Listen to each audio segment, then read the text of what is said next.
wasn't expecting a sizzle. What did you get? Pad thai, no sizzle. What did you get, Paul? General Soul? Yes. We learned that it's General Soul. Thank you.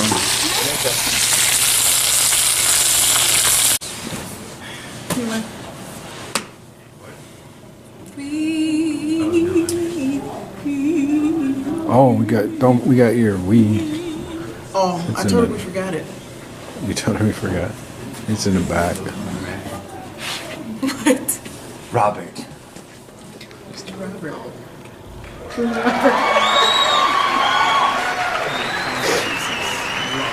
Did you see? Oh, I'm like, can you say guilty? Like, honestly. Can you say I just got caught and I'm gonna try to scream and yell my way out of this? Is this camera on me? Yes. Do this stuff. This is not me. I'm Do that. fighting for my life. It don't make sense. It don't make sense. Why would I do that? Robert. I'm being, what is this about? Kill me. Yeah. Yo, kill me for this. I'm trying to have a relationship with my kids. You're dead. Okay? From the character assassination. But anyway. Yes. So it's You know like he's arrested. He got arrested. Again? Wait a minute. No. Child support. Oh. They arrested him last night. Oh, okay. I was gonna say he just got out. And you know what? A lady who owns a daycare put up her bail money to get him out. she sold her business. I was just reading about that.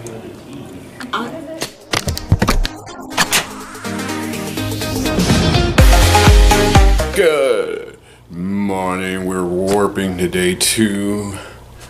It's Friday and snowed overnight. Well, not here, but it snowed in Indy.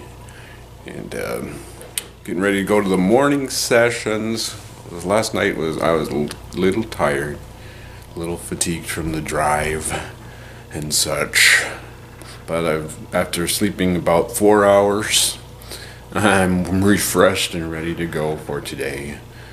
We're gonna see what kind of video footage we could get today. So let's check it out. Okay, our morning meeting is in a different spot this time. It's in the Kessler Athletic Center, something like that. And we discovered it's like right there.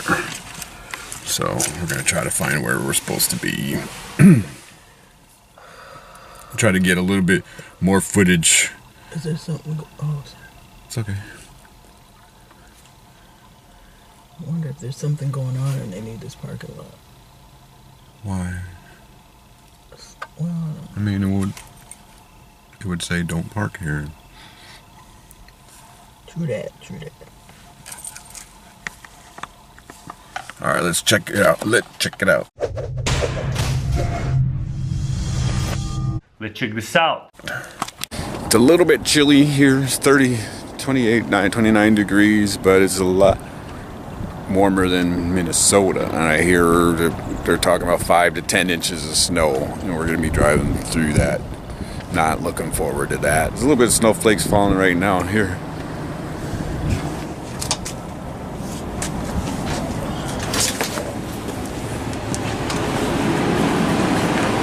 Call it the K-Sack.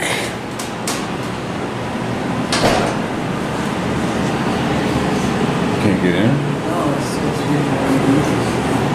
Somebody's walking over this way. Thank you. Good morning. Doing well. Good. You're gonna go down the hallway here and Okay. turn left, and it's the first door on your right. Okay. Should we have brought our workout gear? Yeah, I mean, if you want an early morning workout, dude, you're welcome. It's too far away from me. They got a place for it. This part reminds me of Bethel's Commons area right here. Bethel. A little bit more casual.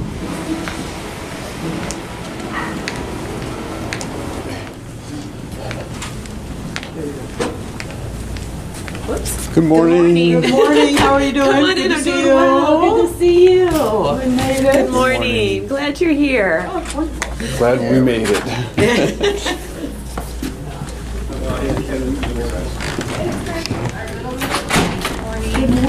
Good morning. Yeah, yes, we did. Yeah. With the buckets, they all jostle around. Here we go.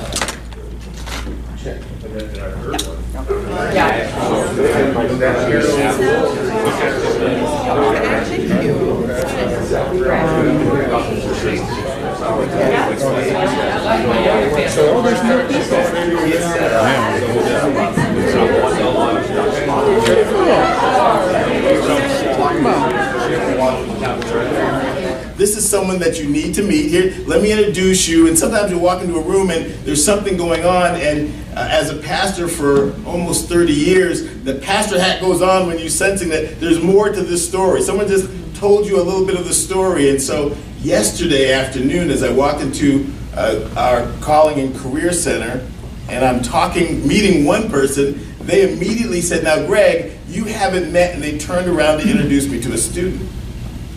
And she was there, and within moments, you know, our faces have the ability to have 4,000 movements. So it's really, truly impossible to hide what you're thinking.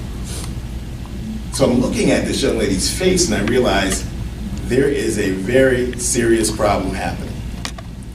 And so the person who's introducing me turns, comes around, puts her arm around the student and says, "This is this young lady," and tells me her name. And she says, "You know, she's graduating.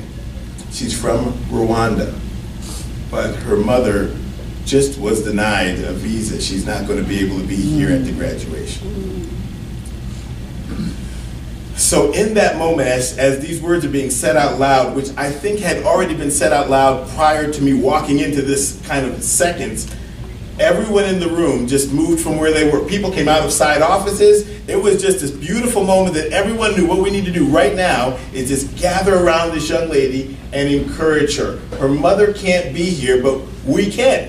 So let's just be here for her. It was such, as a dad of 3 daughters, thinking, if this was my daughter, this is exactly what I would want to happen, that people would come around her. And so we prayed for her. And as we prayed, God began to just put things to memory, you know, people that we know in Washington. We know people in Washington. We really know someone that we could probably call that might be able to help with the situation. So we then gave her a list of things. We said, let's put your college training to work and give you some homework. But then there was this moment, the moment that you have and that I now get to have as well, where we really get to connect. And so I took out my phone and said, let's call my mom. Because my mom's from Jamaica, and she's been through a lot of these kind of moments. And it would just be fun to have this young lady talk to a mom from another country. And so we sat there on the phone, and my mother answered, and as only mothers can do, she just jumped right in. You know, all of a sudden it's like she's been in the room too. And so she says, now we're gonna pray together. What a beautiful, beautiful moment. So I'm thankful to be part of a family that cares enough to love for real, just like Jesus. The women behind you, we're coming off the line with I'm so sorry. We don't. I'm so sorry.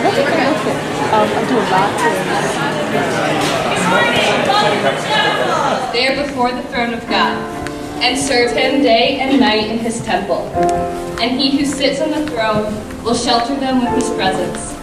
Never again will they hunger. Worthy is the Lamb.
John and Kathy Bruner. And I sense that a lot of you do too. So I don't think I need this mic, so I'll get rid of it. They wired me for sound. We are so happy to be here, and especially on such a special day when students that are checking it out are here. So we hope we don't mess it all up and we just go. You know, the college was great, but those speakers stunk. You know, I don't want to go to Taylor. We are really glad to be here with you, and I'm extremely excited to be able to share the platform with the love of my life for 41 years. Thank you.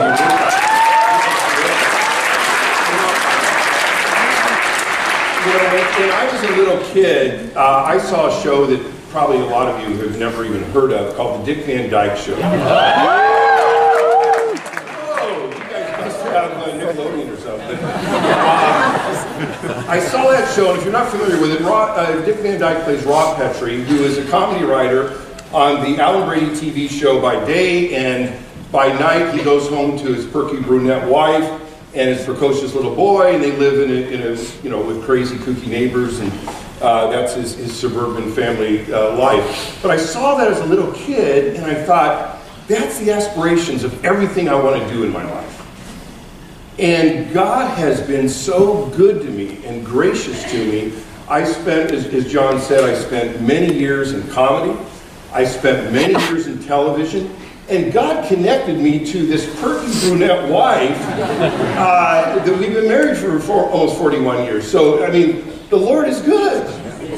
And on top of that, what I didn't see coming is I also have served on 4 different pastoral staffs along the way. I was just going to film this tower here. It's the faith. What is it? Faith and learning go hand in hand. Combine faith and learning. Connect at the top. Faith and learning connect at the top. That's what we learned today. Oops, I forgot. I gotta talk louder. That's my goal. Is to talk louder. So what do you think about this morning? Interesting speakers. I guess I was encouraged by the acknowledgement that the change in the student population in terms of diversity as an asset and not something that needs to be managed or coped with, but something that actually enhances the overall student body. That encourages me. I guess I have questions about how they plan to make sure that, yeah, students of color are not called upon to do the teaching, because that's an unfair advantage for them. They're going to school to be taught, not to have to come and teach others. So they need more faculty that have the skills to do that, and not just faculty of color. I think there are white faculty you can groom and train to do that for the betterment of all the students. And I think one thing I would have liked to hear more about is, as you hire new faculty, not just kind of have it in the mind, or, oh, we're going to hire more faculty of color because the students of color need them as mentors and support. Well, you need faculty of color because white students need them too. Yeah. White students need to know how to take leadership from people of color. They need those stories incorporated into their stories. White students need faculty of color just as much, if not more, than students of color do. So that's something I think that they kind of need to acknowledge and make that more part of, bigger part of their mission statement. Overall, I think it was a good conversation. My arm is getting tired, so we're going to eat lunch now. Lunch is on our own kind of this time. They have like 200 visitors, so they're kind of catering to the visitors, and we've kind of been pushed out. We have a different room to meet in, and lunch is kind of not going to be catered to us, so we just go into the DC and get our own lunch like students. This will be interesting. I know we could pass for students. We're young looking. Anyway, so we'll see you later. We're in the athletic complex. We're gonna do some laps. Run some laps. We're not running. Well, you can run. No, not You want to run? I'm walking. not with these shoes. This is a special running surface. Gotta get our steps count up for the day. 4,885 steps. So I'm doing pretty good. How many steps do you have? I have, let's see, shall we? 3,002. How did I step 1,800 more times than she did? Because I make you go get stuff for me. Or if you walk without your purse, then it's not counting. Oh, yeah, no problem. All right.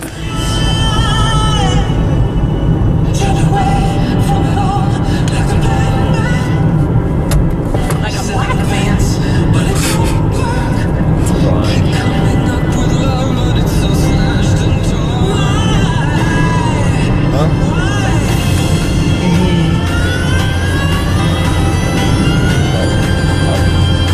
It's a sharp turn here.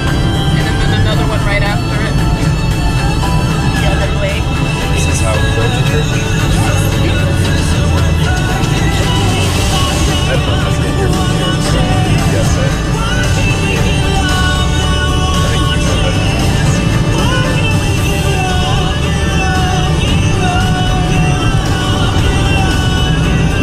The first parents' weekend, or the first family weekend that you guys ever came, we went to Red Rock for your mom's birthday. Yes, I remember that. We went there a better way. Huh? Yeah, we went on the highway. We went there a better way. It's this one's shorter. Is it? Well, I actually remember we were staying at a hotel in Muncie because we... Yeah, and it was dark when we went back to Muncie, so I don't think I would have liked this at dark. Oh, yeah.